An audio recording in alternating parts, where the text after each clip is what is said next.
I have many couples that come in that are lease an apartment or a condo together, and they've discovered that they may not want to continue the relationship together, but they're stuck in the lease. What I do is I help couples walk through 3 separate steps. Here are 3 things to do when you're in a relationship that has ended and you're stuck in a lease with that person.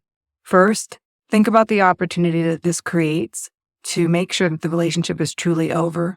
Sometimes people discover that the things that they thought were problematic in the relationship can actually be worked through and improved during the time where the lease is running out.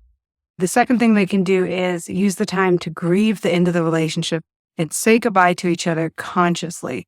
What I mean by saying goodbye consciously is that instead of just a screaming match and a yelling and breaking up and never seeing each other again, you can actually talk through how you guys both got there, what contributed to it. You can say apologies for things that you did that hurt the other person and take responsibility for those things.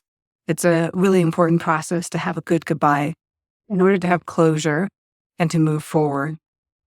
And the last thing that you can do is use the time to make thoughtful decisions about your next step. A breakup can be really upsetting and heartbreaking, and I want you to make sure that you are not being impulsive in your decisions.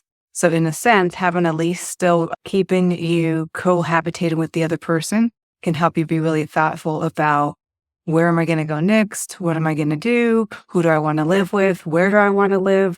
All these questions that are important to ask before making next steps. If you want to learn more about these ideas, I go into more detail at my blog. Follow the link below.